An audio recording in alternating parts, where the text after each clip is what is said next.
All right, everyone, live from Orem, Utah, in the headquarters of the Constitution Party National Communications Director's Office. This is Constitution Party Live. Welcome, everyone, and thank you for joining us.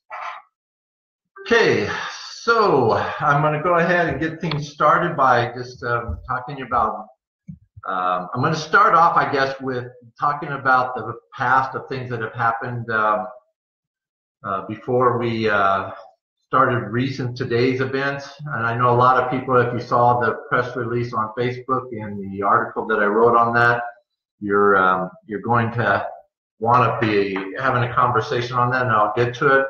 But I just kind of wanted to kind of catch you guys up with what's going on, all of the things that have happened recently, and kind of get that data out of the way, the news media out of the way.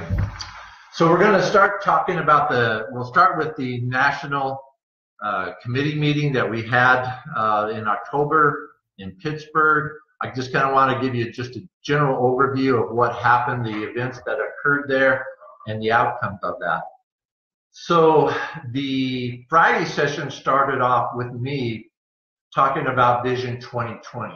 And the purpose and idea behind Vision 2020 is that we want to start getting proactive. This party has been very, very much a reactive party, in that we go around and we simply react to things as they are happening.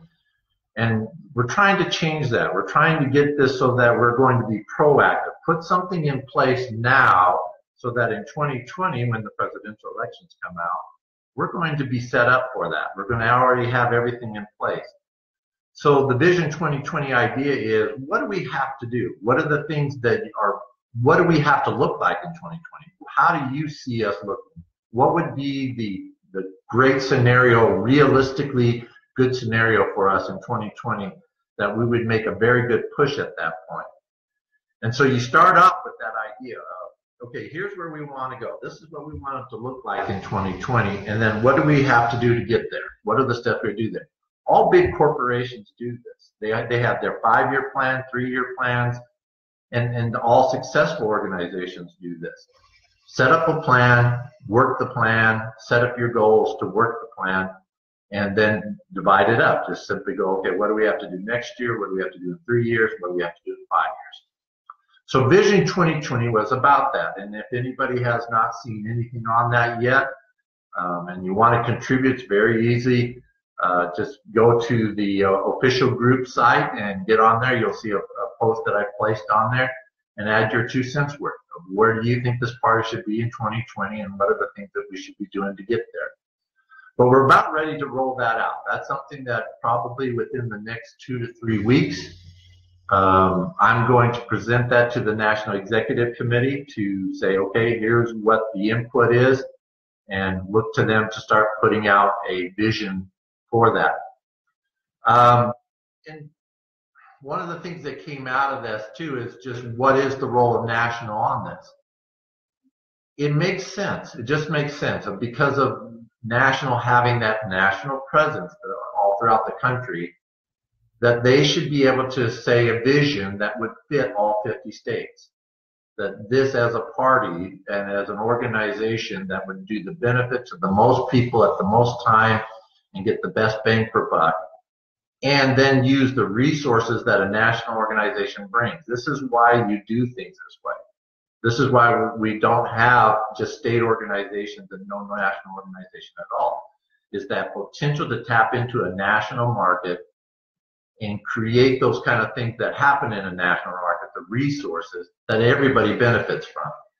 So when it comes to doing a vision, it should be at the national level that they start talking about it and putting that vision together and provide that leadership for it. But it's going to be to the states to implement it and to put their own vision on it. So I don't want this to be a thing like a big national heavy hand coming down and telling everybody what to do. This is absolutely going to be a state implemented program, but we should have national provide both a vision, an idea, a plan, and provide resources to it. So that was the first meeting on Friday. The second one was Cindy Redburn talking about county organizations, and I'll just kind of put this out there. The most profound thing said throughout the entire 2 days, the most profound thing said was voiced by Vernon Robinson, our key speaker.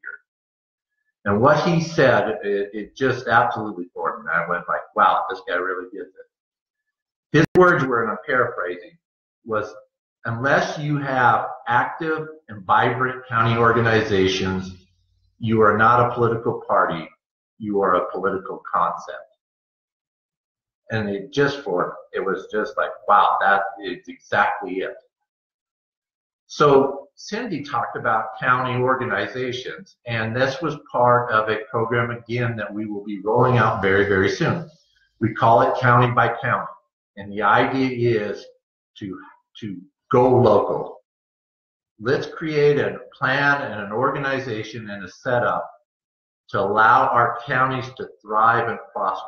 And again, giving them those resources from the state, from the national organization, but have it focused on our counties.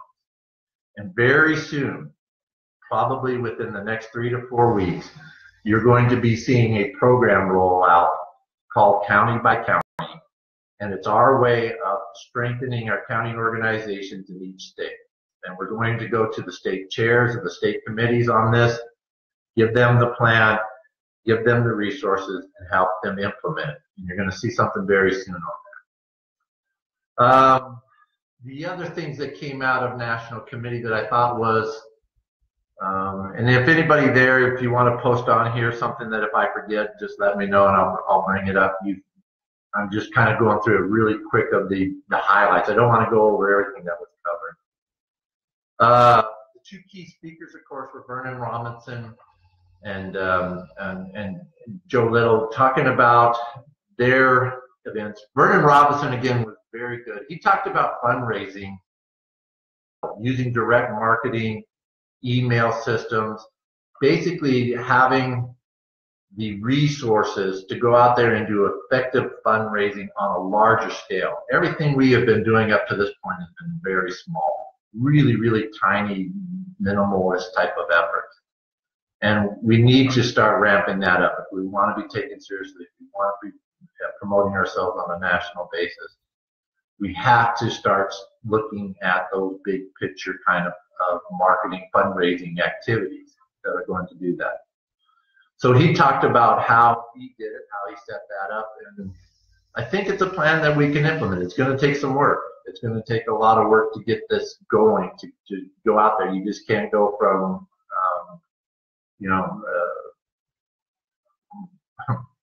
trying to put this in a polite way, a smaller, a frugal budget that we have, with a big major budget like the Republicans have, and all these PACs that are out there. You just can't do that overnight. And so it is going to take some effort, but I think he has a good idea. I think he has a good plan. I think it's a good strategy for us to go on with that. Joe pretty much just, I think he was more of a motivational speaker than anything. I didn't hear anything he said that was an indicator of what the party needs to do, where we want to go. I think he was just there to promote both himself and to just help inspire the troops to get him going, which I appreciated. I liked him. He was a very good speaker. He was very strong on his speaking ability. So I did include him as an asset in the. The other thing that I think I'll talk about, and I'll end it with this unless somebody tells me otherwise, was because it was kind of important in that there was a resolution that was passed there was a resolution that got basically tabled in St. Louis, and it came up for a vote again at this National Committee meeting. So what had happened was Nevada had submitted a resolution to change it. So the original proposal as it was given back in St. Louis, at this meeting, Nevada had said, well, we would like to make some changes to that initial proposal that was given by Clint Bishop. He was the one that actually was promoting it. And their proposals were basically kind of taking out the things that we thought there was a lot of problems with the original proposal. The original proposal had things like doing an electronic meeting. It was forcing a electronic meeting every other meeting, that we would have it be electronic meeting, so that we would do it through videos, have a video conference, and things like that. And while well-intentioned, and I actually like the idea, it creates some complications. Then the other thing was having a national convention every 2 years to do different things with that. That one was not really well received. I don't think a lot of people liked that one at all. And then some implementations, little minor stuff about how we would vote in officers and things like that. So what happened was, as the modification came up, we voted that we were going to just basically kill the original proposal and work with the modification. So they kind of just said, all right, we're just going to work with the starting point is with the modifications that were submitted by Nevada.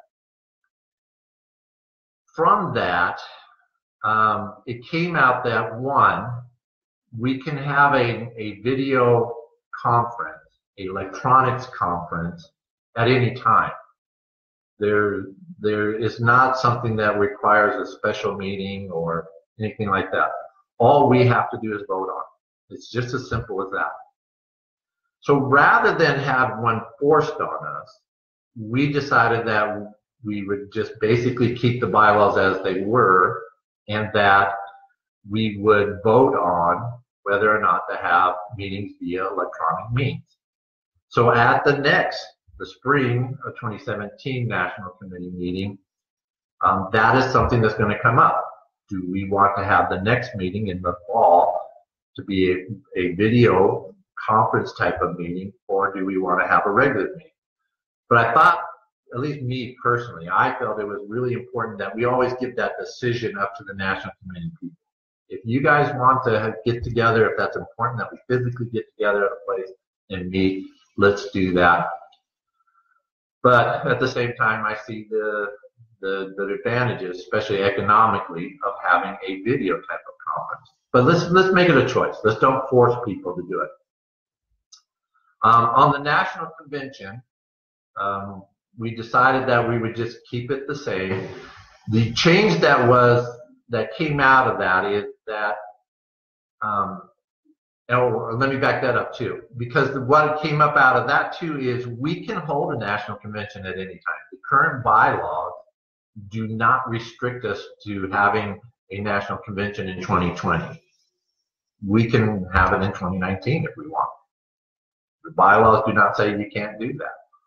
It just says that when you're coming up on a presidential election, you hold a National Convention. There is nothing also in the bylaws that restrict, that says we cannot have a special National Convention if we really felt necessary. Now, understand this about the original proposal. The original proposal was an attempt by members of this party who wanted to change the preamble and wanted to change the platform. And the way the bylaws are written, the only way you can change the preamble, the only way you can change the platform is by a National Convention. So this was their way of kind of going around. Instead of just coming out and saying, we want to do this so that we can change the preamble and the platform, they wanted to create a National Convention in 2018, so then they could then put forth a resolution to change the platform and the preamble. Honestly, if we really wanted to, we can call for a special National Convention, just like the Article 5 guys are trying to do. We could sit there and say we want to hold one for the purpose of changing the preamble and changing the platform. But again, I don't want this forced, and the National Committee decided the same thing. There was I think only one person in opposition to the whole thing. Was that we don't want this forced on us. If we choose to do so, let's do so. But let's make that a decision. Let's get there. We'll have our meeting. We'll have our national committee meeting, and then it will be a proposal that we will vote on and say, yes, let's have a special national convention to discuss the preamble, to discuss the platform, and make changes. Rather than force us to go through a national convention every 2 years, all the time, to solve one problem for one time. So the outcome of this was we made one change to the bylaws now, and that the executive committee, the officers, I should say, when the officers are elected at a national convention, they do not actually take office until the following national committee meeting. And the reason for this was a lot of people expressed that they wanted it seemed like really crazy to have a new leadership in place at the exact same time that you're just starting your presidential campaign. The biggest event that your party does, and everybody's new. You know, you could have that scenario where your chairman, vice chairman, secretary, treasurer, all new people, really don't have an idea of what's going on and what they need to do.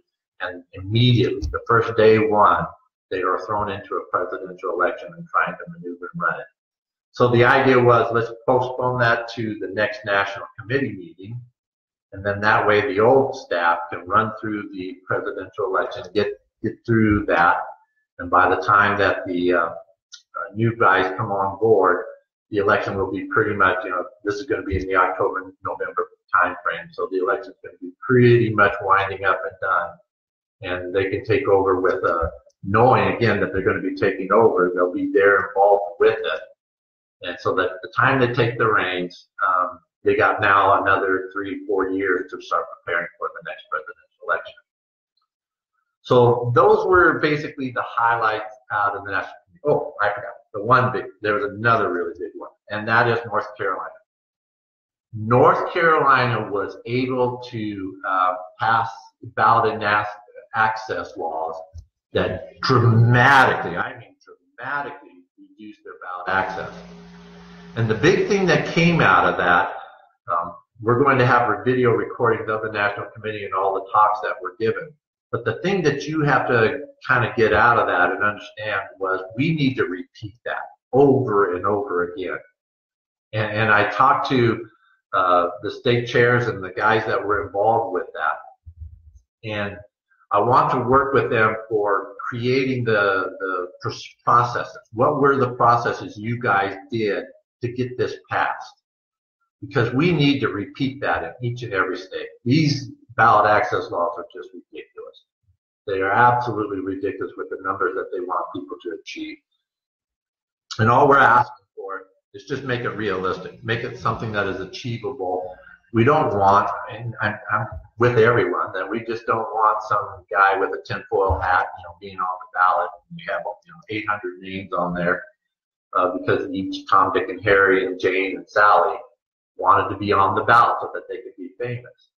So I can get that. I can understand having some kind of process that you have to go through. But the process that they have was just ridiculously hard. And we know why they did it, let's be honest. So we're going to, as soon as they get that to me, we're going to start working with all the states. We're going to give them that plan and say, okay, everybody, let's go out there and start implementing this so that we can change the ballot access laws in each and every state.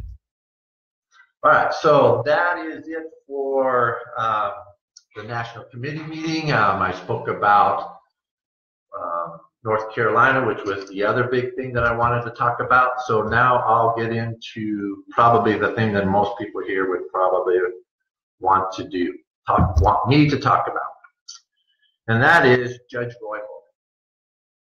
So we were presented with an opportunity.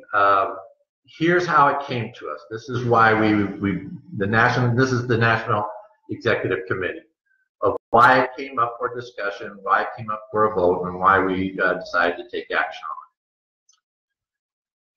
it. Judge Roy Moore is part of a bigger thing. It's not about him. it's about this phenomenon that is going on in the United States. Donald Trump is a version of this. The reactions to Matt Riccardi, and I'll talk about Matt Riccardi's election too in just a little bit, was a kind of a phenomenon of this. And that is this shift that is going on, especially within the Republican Party, that they're sitting there and saying, look, we're not going to pick your guys anymore. You know, you're marching these guys out to us and saying, hey, you have to pick these guys. These are the ones that you're going to elect, or you're going to have to get this liberal. That's your two choices. And we're seeing this. We're seeing this phenomenon of conservatives and people within the Republican Party, these true conservatives. They're saying, nah, we don't have to pick your guy. We're going to pick our guy. Judge Roy Moore is that candidate. It wasn't so much about Judge Roy Moore. It was about them rejecting the GOP's choice and saying, we're going to go in a different direction. We're going to pick somebody else. So when this whole issue of the sexual harassment, the inappropriateness, and all that other stuff, when all of these issues came out, there, of course, are people who are strong supporters of Judge Roy Moore. And they had gone out and said, let's do some fundraising for him. These are just organizations that are doing their own PACs and things like that. They had a phenomenal result, a phenomenal response. And so the folks down there, Ricardo Davis, who's the Southern Regional chairperson, and Vernon Robinson, who was at the National Committee, he's based out of North Carolina, they came to us and they talked about this phenomenon that is going on, the reaction of the people who originally supported Roy Moore and what he was doing to what's happening right now. And this is what we wanted to tap into. This was what we wanted to promote our party with. It goes beyond Roy Moore. This is not about a single candidate in a single election. Think bigger, folks. Let's kind of take off the sunglasses and get a better view of what's happening. Stick your head out of the tunnel and look around.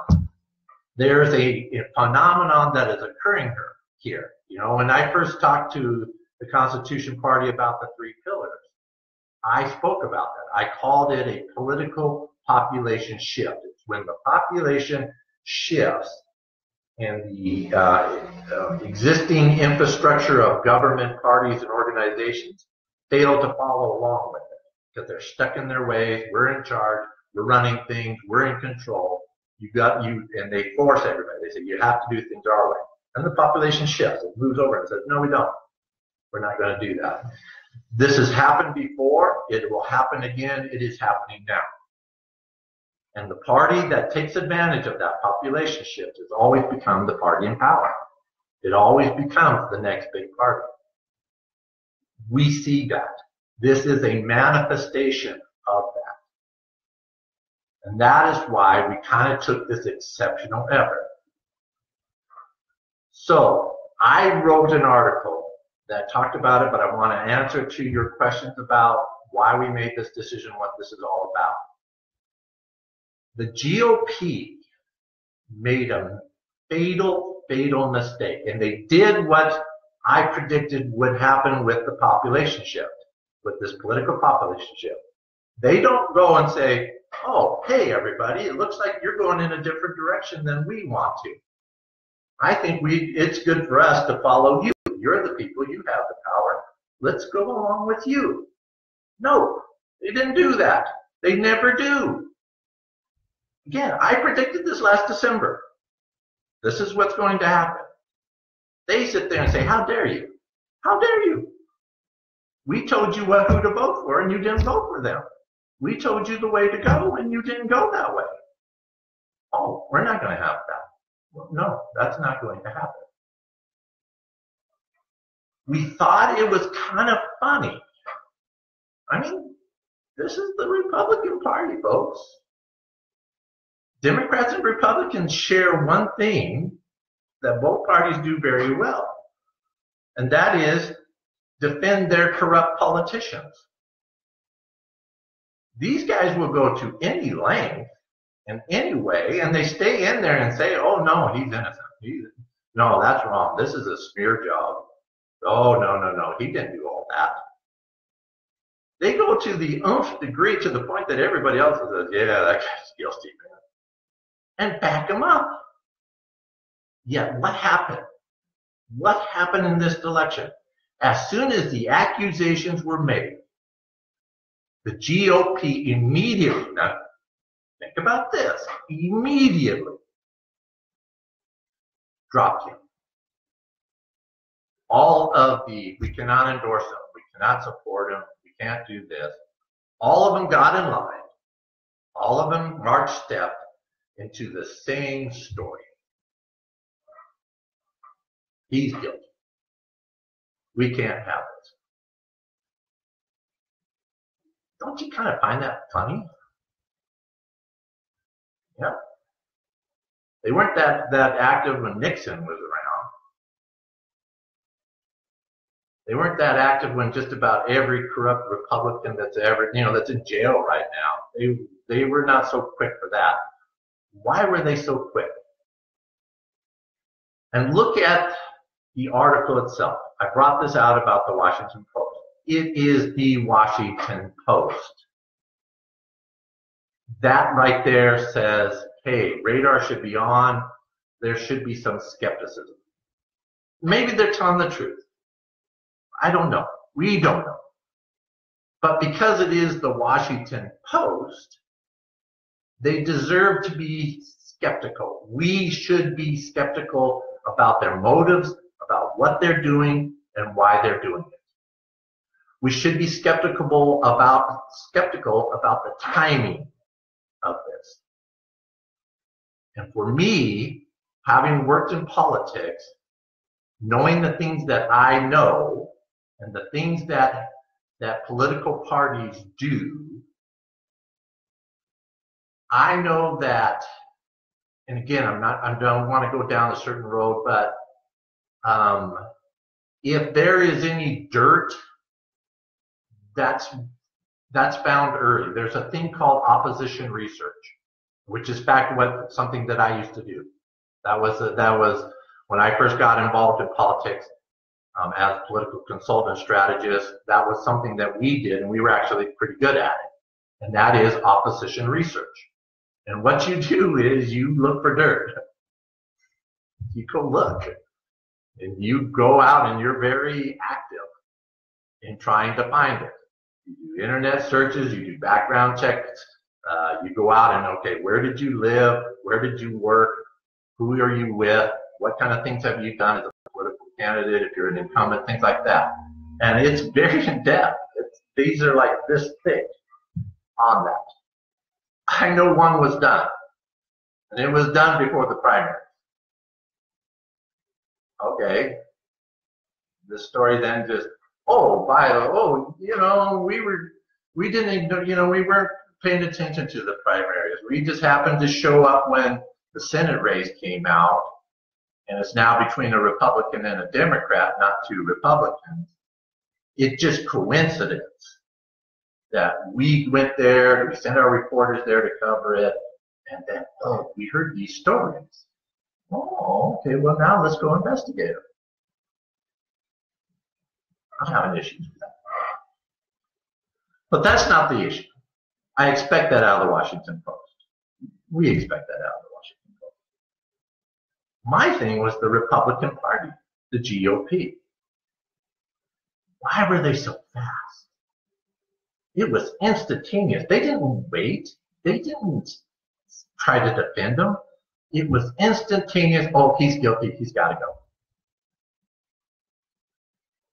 To me, again, this goes back to you didn't pick our people.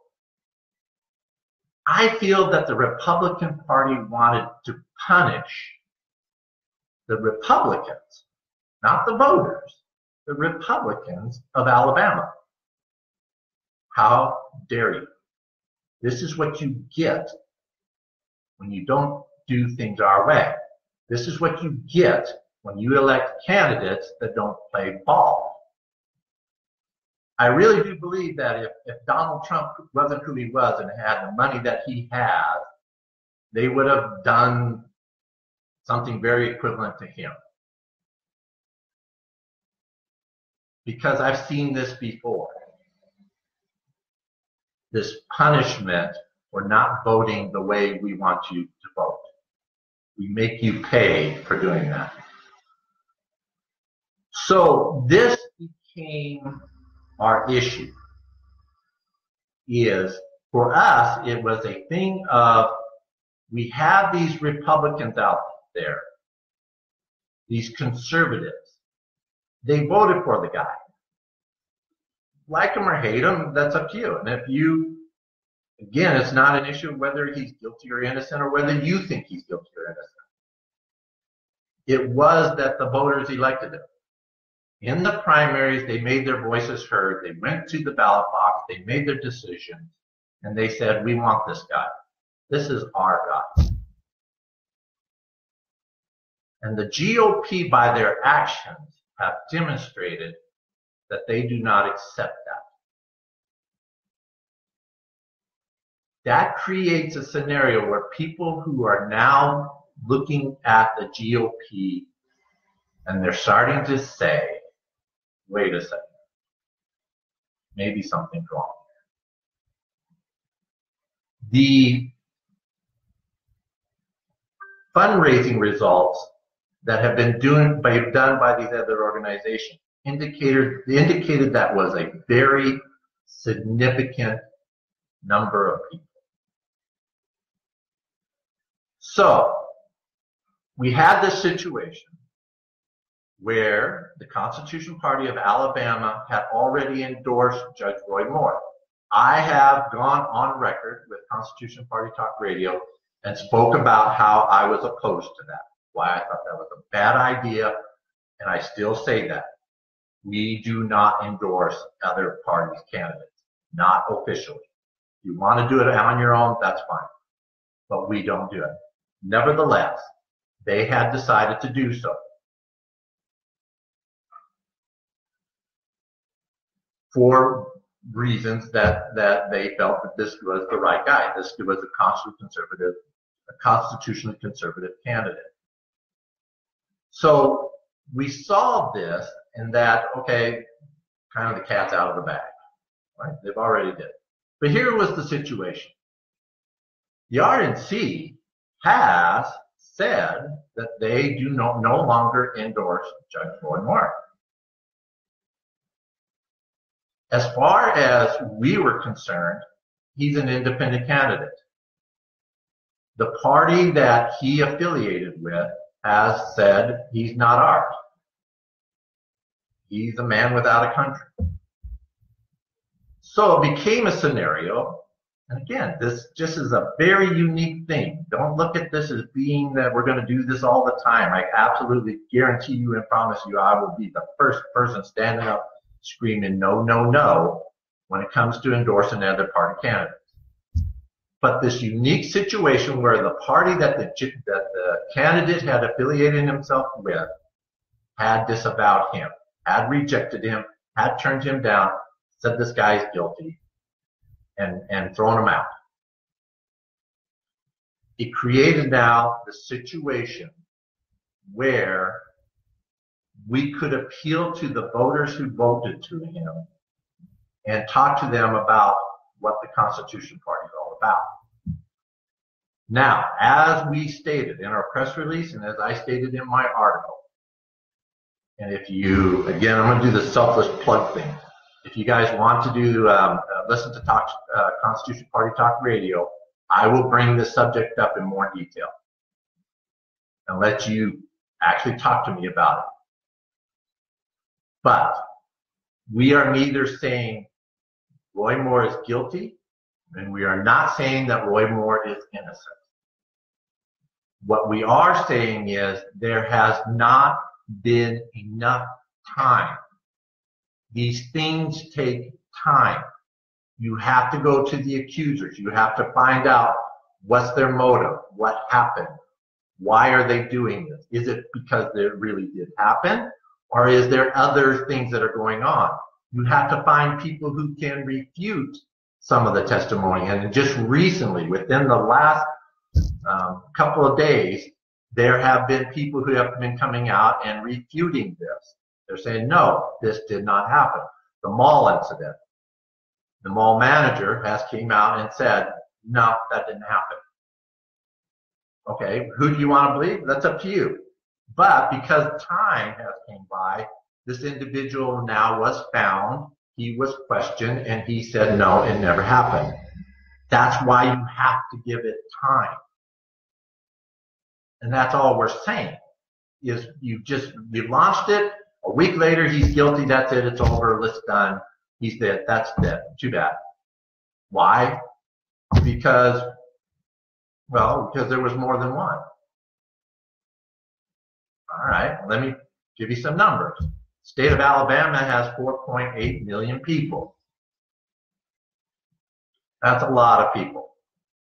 I can, in the state of Alabama right now, if I wanted to, and I had money and resources to go out to do it, like the Washington Post or someone else, I can go into the state of Alabama and I can drum up probably 20, 30, maybe even 50 people who will say this story.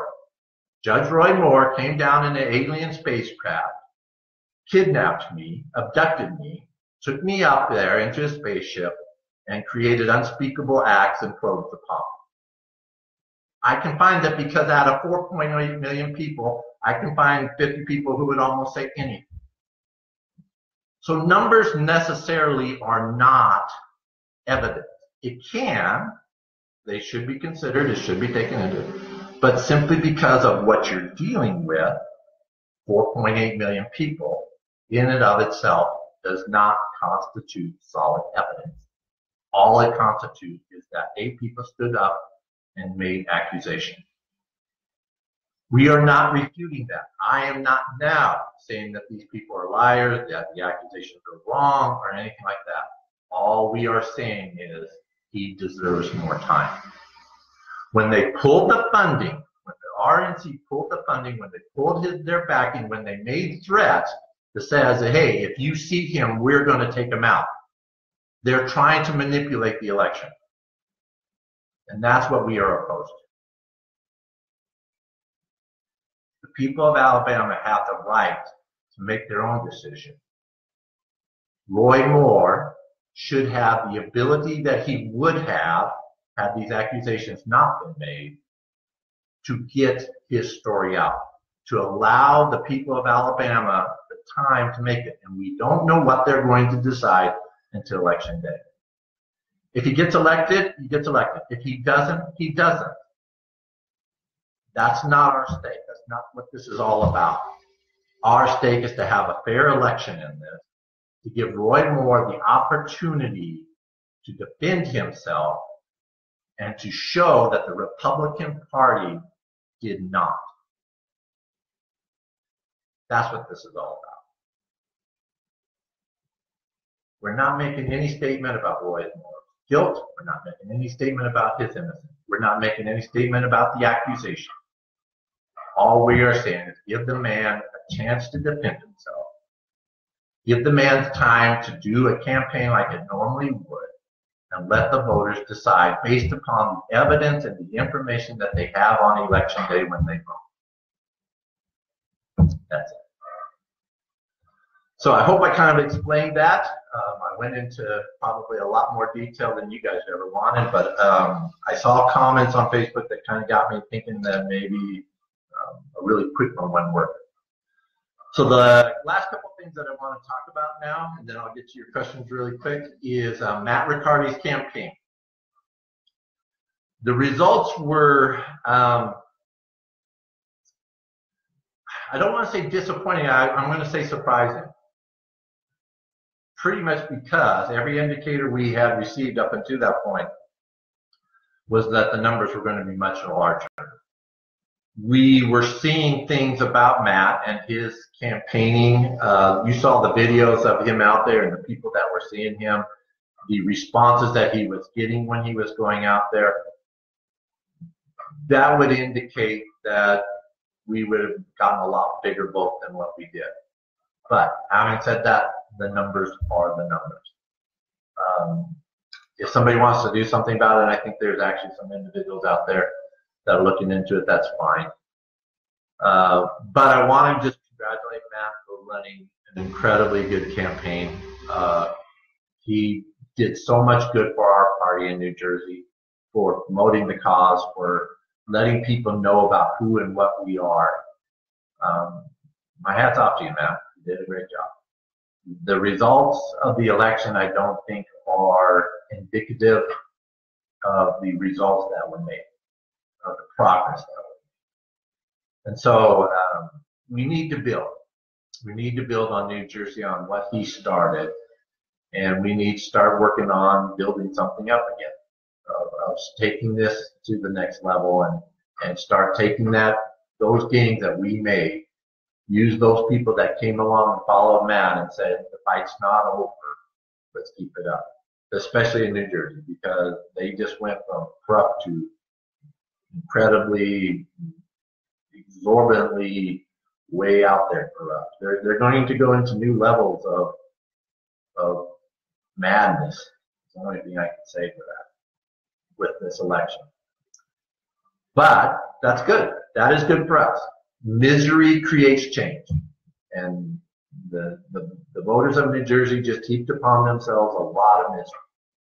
And I think what will happen is that they are going to hurt so much that they're just going to sit there and say, you know what? Just can't ride this elephant anymore. It is really a pain in the butt. And I'm going to get off. So let's start it. Let's work with him. He still needs our help. He still needs our support. Let's still encourage him. Everyone out there, if you have not done so already, make sure that you reach out and let him know that we are still behind him. He's still an integral part of this party and what we want to achieve moving forward. So the last bit of things that I'm going to go for the question is just announcement. In the future, I was trying to set this up, just technology wasn't going to work out, but Facebook now has this ability where you can have two people. I was going to actually try to bring him on, and it didn't happen. Donald Stevens, who is well known in the Facebook world for his post, is going to start doing the live events in the future. You're going to see more of his face than mine. I may show up every now and again, but pretty much he's going to do that. He's very eloquent, a lot better looking than I am. I think he's a much better speaker than I am. So what I'm going to do is I'm going to provide them the information. I'm going to give them all here's what's happening, these are what's going on, and then you're going to see his face up here on doing these live events. Okay, so let me kind of go through the questions here and comments and see. And to all those who said hello, Jody, Connie, Thomas, Terry, of course, Terry brother, yep, you're there. Gail and all you folks, hello, glad to see you. Yeah, so the electronic meeting, John Myers asked about that. He said, good job of getting that. Here's the way it's going to work. Before the spring meeting comes up, states who can make proposals, the bylaws kind of direct how that's done, need to put a resolution before the board or before the committee that says we want to have a national committee via electronic means for our October. We can't do it in September because we didn't vote on it, or for spring because we didn't vote on it, for October. And put that forward, and the national committee will then vote on it. And if we say yes, then our October, our fall 2018 National Committee meeting will be done by electronic means. I actually like this. I really do. I think electronics are the way to go. And I presented to the National Executive Committee a process of doing that, where we all meet in state, or each state will meet in and have like a kind of a mini convention, mini committee there, and then instead of trying to have 1,000 video connections. We're only going to have 50 at the most, but the reality will be we'll probably have about 20. And then that's the connection made to the national committee. And everybody in the state then will do their voting and their speaking and all that stuff from centralized locations. So, John, I'm actually pretty optimistic that it could work and we can make it happen. But I'm with everyone else. I was very much resistant of going out there and forcing people to have electronic meetings. Terry, you said we should be helping North Carolina, not Mr. Moore. That's your choice. We're not telling you to help North Carolina. We're not saying don't support Mr. Moore over North Carolina. Again, Terry, look at the big picture. Look at the potential of people who, the people who support Trump, the people who support Roy Moore. It's again, don't look at the candidate. Look at what's behind this. We're tapping into that movement. These are hundreds of thousands of people who are disgruntled, disgusted, and they're getting to the point that most of us have already arrived at before we even came to the Constitution Party was you can't change the GOP. That's really what we're fighting. If you really want to know the battle, what we're fighting is people who are saying, I think we can change it. I think we can change it. We don't need to go to another party. We need to stay here and we can reform the party. Actions like what the GOP just did to Roy Moore tells everyone there's no reforming, folks. They are who they are. They're going to stay the way they are. And when you try to reform them, they will punish you. That's who we're going after. That's who we want to talk to. That's who we want to give our message to. That's pretty big. That's a pretty big audience. And that will have implications not just for North Carolina. It will help North Carolina what they're doing. It will help everyone. It's going to help Alabama. It's going to help Georgia. It's going to help South Carolina, North Carolina. It's going to help Utah, California, all those folks. So I get your sentiments and I agree with you. If you wish to do so and everyone else wants to do so, go ahead. We're doing that. Should I actually even tell you what we're doing? So the plan is, it's not just within the Constitution Party. Actually, what's going to happen is we are going to do a massive email campaign to non-Constitution Party people. Hundreds of thousands of people are going to get an email from the Constitution Party that's going to basically say something up to the effect of what that article that I wrote said. That this is what we're doing, this is why we are doing it, and it's a message to the public that says the GOP just screwed over the people of Alabama because they didn't pick their candidates. The other thing about this is nobody else, I mean, everybody's treating this guy like a pariah. There is going to be some newsworthiness of the Constitution Party doing what we're doing. I'm hesitant to say coming to the aid and coming to the support of Judge Roy Moore, because we are. I'm not going to mince words about that.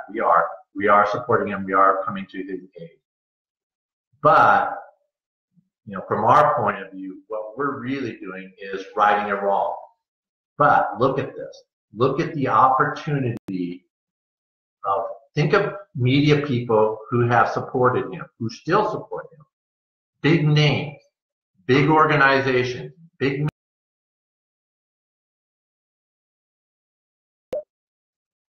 Breitbart supports him still. they give word of this, there's some potential there. Think big, folks. You know, look at the big picture. All right, going down this. Mike, I don't know how to respond to your question about Michael Perutka. I don't know, so unfortunately, I can't respond to that. And Claire, I agree with you. Here, see, and this is kind of it. Think about what they just did. They sabotaged their guy. Okay, if this was all about principles and about Republican ideas and having a Republican majority, why in the world would you sabotage your own guy, so to say, and allow a Democrat to win? Because that's the outcome. Whatever these scenarios that they're giving to you, they know just as well as I do.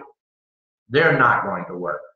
And I know Randy Stufflebeam will disagree with me on this. Too late. Too little, too late. No write-in candidate. I don't care if you march Jeff Sessions out there.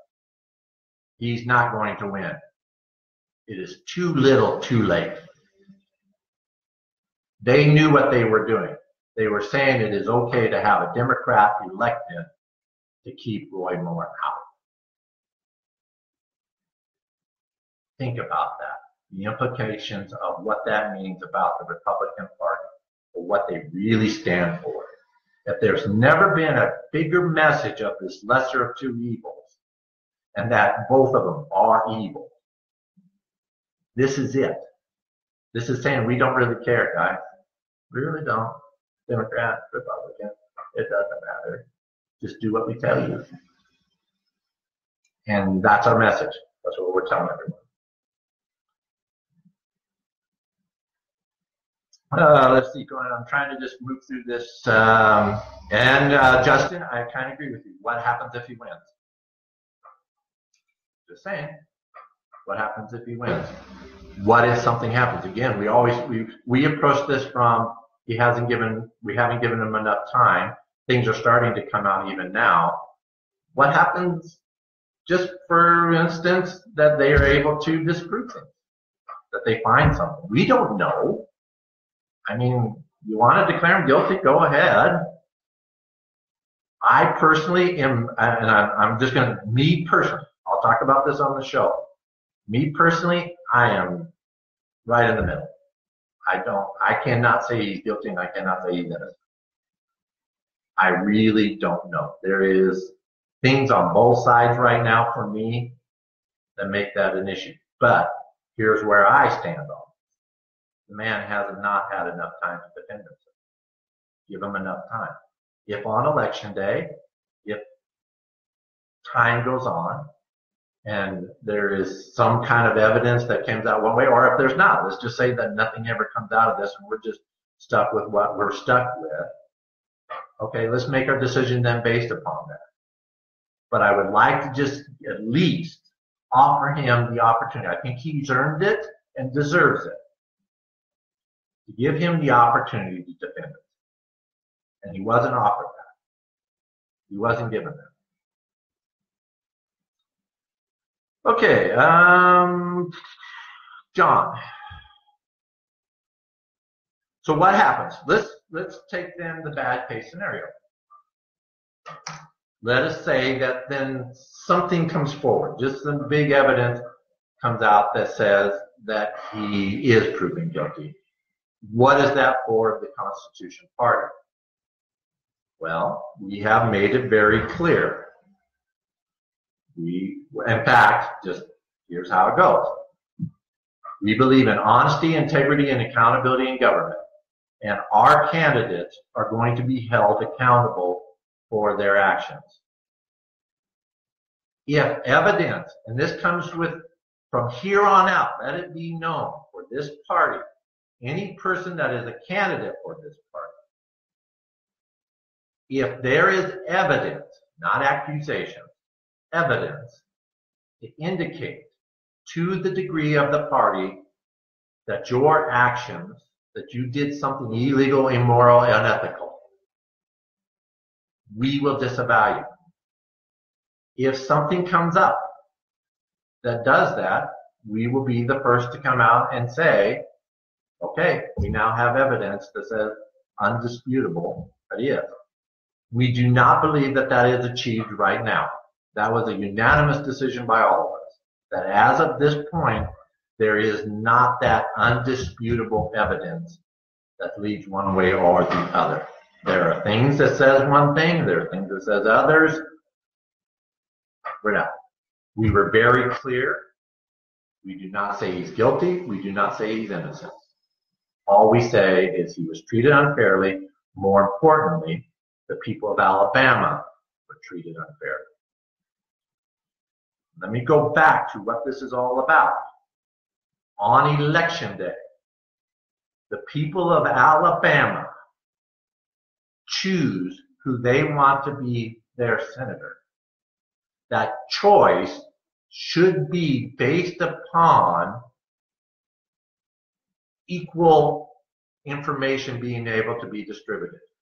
If one side has all of the data, all of the information, is controlling everything, all of the money, and one side does not, then how can he mount a good defense? How can he come out there and find the guys to go out there and investigate, to do all these things?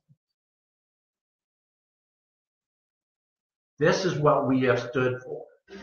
This is what we are promoting. This is what we are saying that this is party's all about.